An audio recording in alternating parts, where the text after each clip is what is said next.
Hello guys, welcome back to SRG study. स्वागत है आप सभी का एक बार फिर से आपके अपने यूट्यूब चैनल एसआरजी स्टडी में। सो फ्रेंड्स, आज की इस वीडियो में हम लोग यूपी टेट 2016 का प्रीवियस ईयर क्वेश्चन पेपर को सॉल्व कर रहे हैं, जिसमें से आपका थर्ड पार्ट है। और थर्ड पार्ट में हम लोग लैंग्वेज इंग्लिश को देखेंगे। इससे पहले हम लोग सीडीपी कवर कर लिया था, उसके बाद हिंदी कवर कर लिया, संस्कृत भी कवर लिया। और इस पार्ट में लैंग्वेज इंग्लिश के बारे में देखेंगे, किस प्रकार से प्रश्न आपके पेपर में पूछे गए थे। तो जो भी विद्यार्थी यूपी टेट की तैयारी कर रहे हैं उनके लिए ये वीडियो काफ़ी इम्पोर्टेंट होने वाली है, क्योंकि आपको पता है जो क्वेश्चन पेपर आपके बनते हैं कहीं ना कहीं आपके कुछ क्वेश्चन प्रीवियस ईयर से ज़रूर पूछे जाते हैं। तो प्रीवियस ईयर को अब लगाना बहुत अनिवार्य होता है। इस चीज़ को ध्यान में रख करके ही आप तैयारी करें। आइए बढ़ते हैं पहले प्रश्न की तरफ। पहला प्रश्न आपके सामने है। प्रश्न नंबर 61 में पूछा जा रहा है, what kind of adjective is used in the following sentence. Sentence दे रखा है, these mangoes are ripe. Ripe का अर्थ होता है यहाँ पे पका हुआ, यानी पका हुआ फ्रूट्स के लिए उपयोग किया जाता है। फर्स्ट ऑप्शन है यहाँ पे क्वांटिटेटिव, सेकंड ऑप्शन है पॉजेसिव, थर्ड ऑप्शन है डेमोस्ट्रेटिव और फोर्थ ऑप्शन है इंट्रोगेटिव। इसका राइट आंसर हो जाएगा ऑप्शन नंबर थर्ड, बिल्कुल सही है, डेमोस्ट्रेटिव। प्रश्न नंबर 62 है। इसमें पूछ रहा है कि choose the correct word of to complete the following sentence. आपको करेक्ट वर्ड यहाँ पे चूज़ करना है और ये सेंटेंस को आपको कंप्लीट करना है। सेंटेंस दे रखा है कि he instead dash seeing the documents. First option है ऑन, सेकंड ऑप्शन है टू, थर्ड ऑप्शन है इन, फोर्थ ऑप्शन है बाई। तो इसका राइट आंसर हो जाएगा ऑप्शन नंबर फर्स्ट, ऑन। बढ़ते हैं प्रश्न नंबर 63 की तरफ। 63 में पूछा जा रहा, how did Luz Long help Joseph Owens. First option है Luz Long advised Joseph to draw a line a few inches behind the board and aim at marking his take off from there. Second option है Luz Long advised Joseph to take a rest for a few minutes. Third option है Luz Long advise Joseph to forget that he was participating in a competition. और fourth option है Luz Long advise Joseph not to accept the master race theory of Hitler. So इसका right answer हो जाना है option number first, बिल्कुल सही आपका है। Luz Long advised Joseph to draw a line few inches behind the board and aim at making his take off there। प्रश्न number 64 में पूछ रहा है कि कंप्लीट द फॉलोइंग। आपको यहाँ पे कंप्लीट करना है। Man is born according to SW Longfellow. यहाँ पे आगे पूरे सेंटेंस को आपको कंप्लीट करना है। फर्स्ट ऑप्शन है to die and brute, second option है to return to dust, third option है to be up and doing, third option है to pray to God. So इसका राइट आंसर हो जाएगा option number third is the right answer, to be up and doing. Man is born according to SW Longfellow, to be up and doing, यानी कि ये जो sentence complete हो रहा है to be up and doing से। Option number third is right answer. Question number 65 है। यहाँ पूछा जा रहा है कि complete the following sentence by choosing the correct option. इसमें भी सेंटेंस को आपको कंप्लीट करना है। जो करेक्ट यहाँ पे सेंटेंस दे रखा है, जो वहाँ पे करेक्ट ऑप्शन को आपको चॉइस करना है। करेक्ट ऑप्शन देखते हैं, पहले सेंटेंस को देखते हैं। सेंटेंस में कह रहा है, no sooner did be go out on the road dash it began to rain heavily. First option है व्हेन, दूसरा ऑप्शन है देन, तीसरा ऑप्शन है देन और चौथा ऑप्शन है बट। जिससे इसका राइट आंसर हो जाएगा ऑप्शन नंबर सेकेंड, बिल्कुल सही है, then. No sooner did we got out on the road then it began to rain heavily. प्रश्न नंबर 66 में पूछा जा रहा है, the correct feminine of Ram is. आपको बताना है फेमिनिन राम का यानी कि स्त्रीलिंग क्या होता है। फेमिनिन का मतलब क्या स्त्रीलिंग होता है। फर्स्ट ऑप्शन है सीता, सेकंड ऑप्शन है टॉय, थर्ड ऑप्शन है यू, और फोर्थ ऑप्शन है फिली। इसका राइट आंसर हो जाने वाला है ऑप्शन नंबर 3 बिल्कुल सही है। ये सिप यानी भेड़ होती है उसको कहते हैं, ठीक है। 67 में पूछा रहा complete the following sentence with the correct option. Dash is your best story, is the best story. तो यहाँ पे आपको फर्स्ट ऑप्शन दे रखा है योर्स, योर्स, योर्स ऊपर कॉमा एंड योर्स एस्पोस्ट्रॉफी कॉमा यहाँ पे दे रखा है। तो इसका राइट आंसर हो जाना ऑप्शन नंबर फर्स्ट बिल्कुल सही है। योर्स आप लगा देंगे, yours is the best story. प्रश्न नंबर नेक्स्ट की तरफ बढ़ते हैं। अगला प्रश्न पूछा जा रहा है कि identify the correct reported form of the given sentence. Sentence दे रखा है Ravi said to his friend work hard. First option है Ravi said to his friend you must work hard. Second option है Ravi asked his friend that he must work hard. Third option है Ravi advise to his friend to work hard. And fourth option है Ravi ordered his friend to work hard. सो इसका right answer हो जाएगा option number 3 is the right answer है Ravi advised his friend to work hard is the right answer, ठीक है। बढ़ते हैं प्रश्न नंबर नेक्स्ट की तरफ। प्रश्न नंबर 69 में पूछ रहा है choose the correct figure of speech in the following sentence. Figure of speech आपको बताना है। सेंटेंस दे रखा है her mother two upon this occasion felt a pledging distress. First option है पर्सोनिफिकेशन, सेकंड ऑप्शन है ऑक्सीमोरॉन, थर्ड ऑप्शन है hyperbole और चौथा ऑप्शन है सिमली। इसका राइट आंसर होने वाला है आपका ऑप्शन नंबर 2 बिल्कुल सही हो जाएगा। इसको हम लोग बोलेंगे ऑक्सीमोरॉन। जो सिम यहाँ पे फिगर स्पीच का प्रयोग हुआ है वो है ऑक्सीमोरॉन। प्रश्न नंबर 70 है choose the word opposite in the meaning to the given word. यहाँ पे एक वर्ड दे रखा है, इसको आपको अपोजिट मीनिंग बताना है, यानी कि विलोम शब्द बताना है। यहाँ पे वर्ड है फेरलिटी, ठीक है, फेरलिटी। फर्स्ट ऑप्शन है इमेनिकेशन, सेकंड ऑप्शन है स्ट्रेंथ, थर्ड ऑप्शन है हेल्थ, फोर्थ ऑप्शन है बोल्डनेस। तो इसका राइट आंसर हो जाएगा स्ट्रेंथ, यानी कि फ्रेलिटी का मतलब यहाँ पे होता है कमज़ोर। फ्रेलिटी का मतलब क्या है? कमज़ोर। और जबकि स्ट्रेंथ का मतलब होता है मजबूत या शक्ति।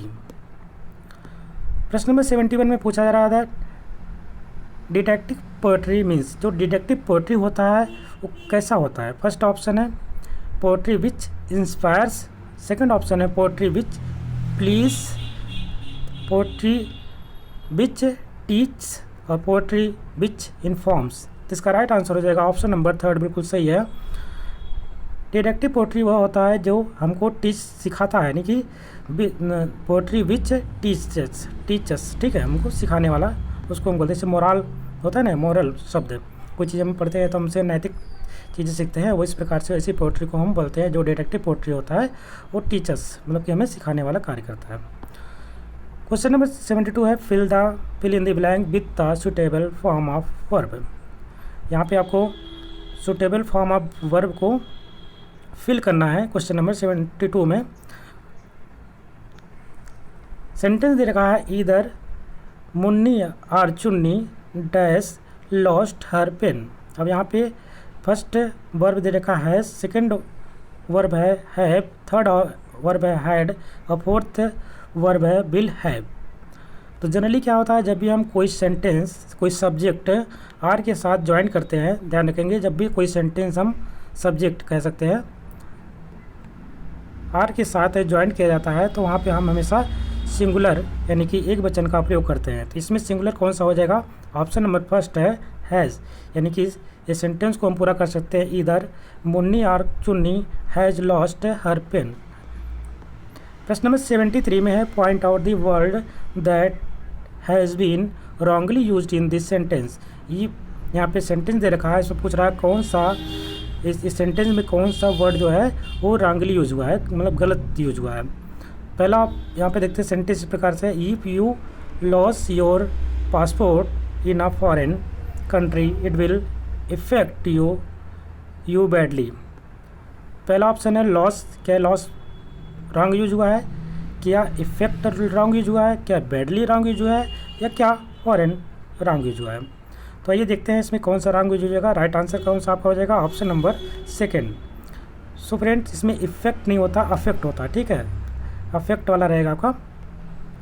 ये आपका बिल्कुल सही होगा, ये अफेक्ट करेगा आपको, इसलिए ये आई आपका गलत है, इसलिए इसका राइट आंसर हो जाएगा ऑप्शन नंबर सेकेंड। आगे बढ़ते हैं प्रश्न नंबर 74 की तरफ। 74 में पूछ रहा है कि poetry teaching should be basically a process of. जो पोएट्री हम टीच करते हैं, पढ़ते हैं, वो हमें बेसिकली क्या होता है, प्रोसेस ऑफ क्या होता है, सैडनेस का होता है, जॉय का होता है, क्राई का होता है, या एंगर का होता है। तो इसका राइट आंसर आपको पता ही चलेगा होगा, पोएट्री पढ़ने से हमको जॉय खुशी मिलती है, इसलिए इसका राइट आंसर हो जाएगा ऑप्शन नंबर सेकेंड। प्रश्न नंबर 75 में पूछ रहा है कि what are the two productive skill. यहाँ पे पूछा जा रहा है कौन सा दो प्रोडक्टिव स्किल होते हैं। फर्स्ट ऑप्शन है listening and reading, second option है speaking and writing, third option है रीडिंग एंड राइटिंग, और फोर्थ ऑप्शन है लिसनिंग एंड स्पीकिंग। जिसका राइट आंसर रहने वाला है ऑप्शन नंबर सेकेंड, बिल्कुल सही है आपका। स्पीकिंग एंड राइटिंग आपका प्रोडक्टिव स्किल होता है, two productive skill speaking and writing. ये क्वेश्चन आपका हिंदी में पूछा जाता है, जैसे ग्रहणात्मक कौशल और एक ग्रहणात्मक कौशल के अंतर्गत आता है एक आपका सेकंड, इस प्रकार से पूछा जाता है। इसमें उसी प्रकार से इंग्लिश में भी होता है, दोनों ध्यान रखना। एक अभिव्यक्तात्मक कौशल होता है, एक आपका ग्रहणात्मक कौशल होता है। उसी प्रकार से इंग्लिश में पूछा गया है, तो ये क्वेश्चन कहीं ना कहीं एक दूसरे से मिलते जुलते रहते हैं। तो चार ऑप्शन होता है, ऐसे शुभोपली से आपने याद किया होगा, शुभो, ये आपकी जिससे होता है सुनना, बोलना, पढ़ना, लिखना, ये होता है। उसी प्रकार से इंग्लिश में याद करते हैं। और इसमें से दो आपको ध्यान रखना है कि दो, एक ग्रहणात्मक कौशल होता है, एक अभिव्यक्तात्मक कौशल होता है। फिर उसी प्रकार से क्वेश्चन आपका यहाँ से बना हुआ है। बढ़ते हैं नेक्स्ट प्रश्न की तरफ। अगला प्रश्न यहाँ पे पूछा जा रहा है 76 में, linguistics is a study of. First option है डायरेक्ट मेथड, सेकेंड ऑप्शन है grammar translation method, third option है साउंड्स, फोर्थ ऑप्शन है ह्यूमन लैंग्वेज। तो यहाँ पूछा जा रहा है जो लिंग्विस्टिक इज स्टडी, लिंग्विस्टिक में हम किस चीज़ का स्टडी करते हैं, तो इसका राइट आंसर हो जाएगा option number fourth, human language का यहाँ पे हम लोग स्टडी करते हैं। बढ़ते हैं प्रश्न नंबर 77 की तरफ। पूछा जा रहा है dyslexia is associated mainly with difficulties in. जो हमारा डिस्लेक्सिया होता है किस प्रकार की डिफ़िकल्टीज़ होती है, हिंदी में भी पूछा जाता है, संस्कृत में पूछा जाता है आपका, और इंग्लिश में भी पूछा जाता है। तो ध्यान में रखेंगे डिसलेक्सिया किस प्रकार से अक्षमता, हम वहाँ पे ध्यान रखते हैं। यहाँ पे डिफ़िकल्टीज है की बात कर रहा है। तो फर्स्ट ऑप्शन है रीडिंग, सेकंड ऑप्शन है स्पीकिंग, थर्ड ऑप्शन है लिसनिंग, और फोर्थ ऑप्शन है राइटिंग। तो इसका राइट आंसर हो जाएगा ऑप्शन नंबर फर्स्ट। हमें पढ़ने में यहाँ पे कठिनाई होती है। डिसलेक्सिया क्या होता है, पढ़ने में नहीं, रीड करने में कठिनाई होती है। प्रश्न नंबर 78 में है the purpose of the rapid reading is. जो हमारा रैपिड रीडिंग का पर्पज़ क्या होता है। फर्स्ट ऑप्शन है फॉर इंटरेस्ट के लिए, सेकंड ऑप्शन है फॉर स्पेसिफिक डिटेल के लिए, एंड थर्ड ऑप्शन है एक्सटेंडेड रीडिंग के लिए, एंड फोर्थ ऑप्शन है सीकिंग इन्फॉर्मेशन के लिए। तो हम रैपिड रीडिंग तभी करते हैं जब हमको स्पेसिफिक कोई डिटेल चाहिए होता है, तो हम एक तरीके से रैपिड रीडिंग करते हैं। सारा जैसे हिंदी में पूछा जाता है इसके बारे में, उसी प्रकार से इसमें भी पूछा गया है, तो इसको ध्यान में रखेंगे। अगर हिंदी तैयार करते हैं या इंग्लिश तैयार करते हैं, बस खाली थोड़ा सा आपको पढ़ने के यानी प्रैक्टिस करने की आवश्यकता होती है, तो कहीं ना कहीं दोनों से रिलेट करके आप क्वेश्चन को आसानी से कर सकते हैं। जिसका राइट आंसर हो जाएगा option number second, for specific detail के लिए हम लोग रैपिड रीडिंग करते हैं। बढ़ते हैं अगले प्रश्न की तरफ। अगला प्रश्न कह रहा है what does the Ganges symbolize according to Jawaharlal Nehru. First option है it is the symbol of India prosperity, second option है it is symbol of India's age long culture and civilization, third option it is the symbol of the changing season of India, and fourth option है it is the symbol of India's struggle for freedom। तो इसका right answer रहने वाला option number second बिल्कुल आपका सही होगा। It is the symbol of India's age long culture and civilization. प्रश्न नंबर 80 है what damaged the crop in Lencho's field. जो लेंचोस का फील्ड था, मतलब खेत था, उसके खेत में जो क्रॉप लगी थी, क्रॉप में फसल होता है, उसको किसने डैमेज किया था, व्हाट, क्या डैमेज किया था। फर्स्ट ऑप्शन है वाइल्ड एनिमल्स यानी जंगली जानवर, सेकंड ऑप्शन है फ्लड यानी कि बाढ़, थर्ड ऑप्शन है ड्राउट यानी कि ड्राउट मतलब सूखा, एंड फोर्थ ऑप्शन है हेल स्टोन यानी कि आपका जो बर्फबारी होता है उसकी। तो इसका राइट आंसर आने वाला ऑप्शन नंबर 4 ही बिल्कुल सही हो जाएगा आपका, hailstone is the right answer. प्रश्न नंबर 81 में पूछा जा रहा है what does the Lorenzo order when he learns that Portia is on her way to Belmont. First option है a banquet to welcome the lady of the house, second option है music, third option है a ring to match the one she once gave to Bassanio, and fourth option है flowers. इसका right answer आने वाला है option number second.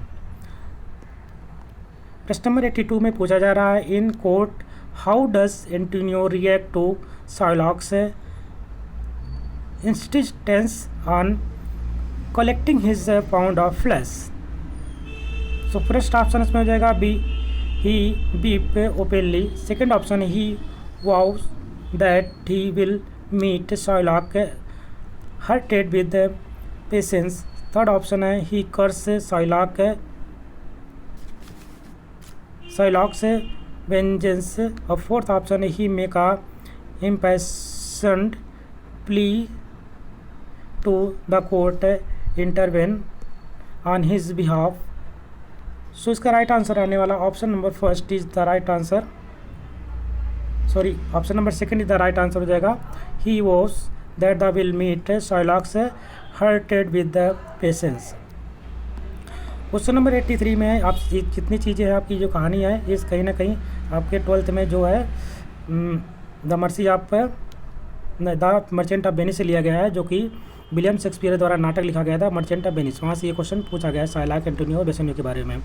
तो आपने अगर कभी 12th का इंग्लिश बच्चे से पढ़ा होगा, स्टोरी जो है स्टोरी अच्छी पढ़ी होगी तो इसके बारे में, कहानी के बारे में को पता होगा।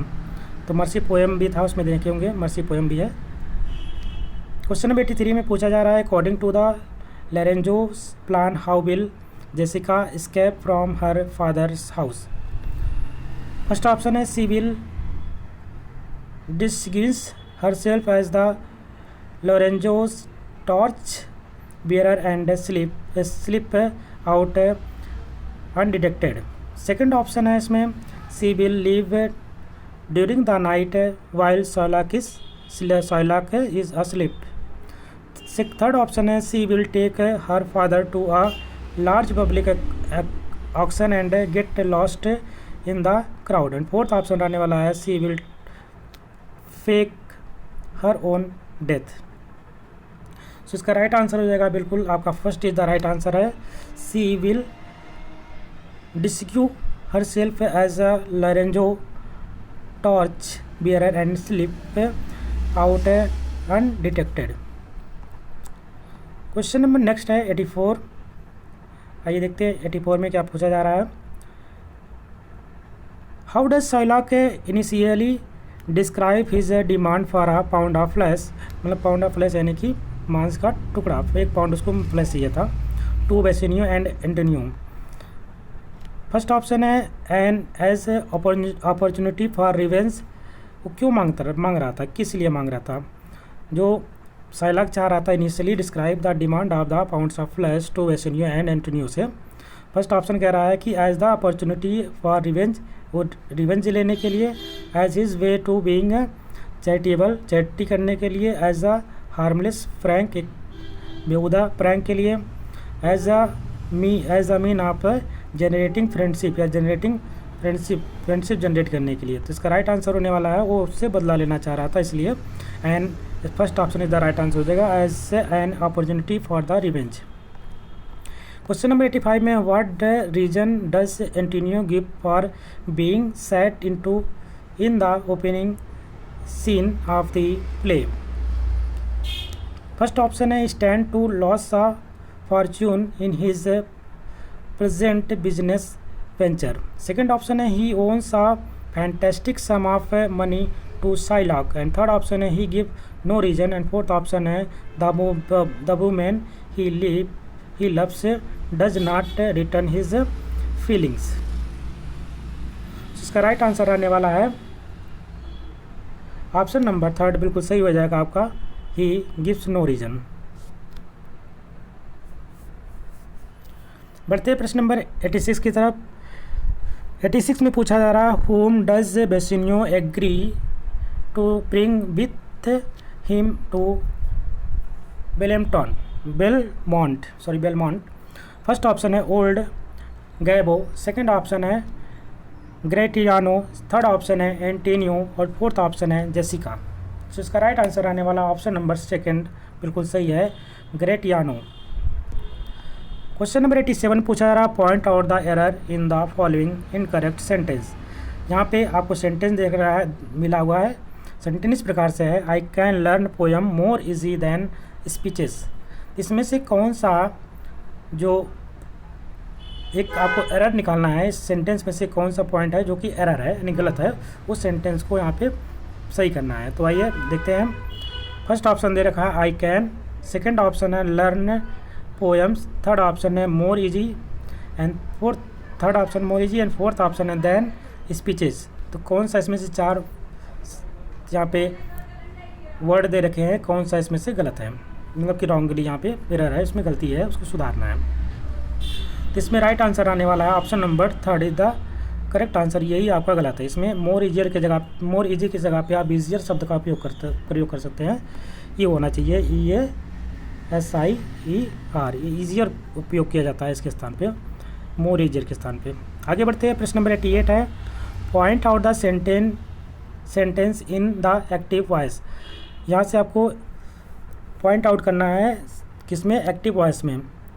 कौन सा सेंटेंस एक्टिव वॉइस में लिखा हुआ है उसको आपको बताना है। 4 ऑप्शन दे रखे हैं। फर्स्ट ऑप्शन है why don't you have your eyes tested, second option है this notice has been alternated and third option है boys could not have done all this damage and fourth option है step had been cut in the ice by previous climber.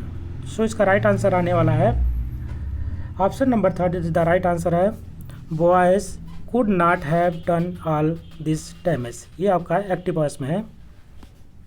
Question number 89 है point out the correct word to bring out the meaning in the sentence. Women, sentence इस प्रकार से है women have always dressed to dash figure flaws. First option है disfigure, second option है show, third option है exhibit and fourth option है कैम्फ्लेज।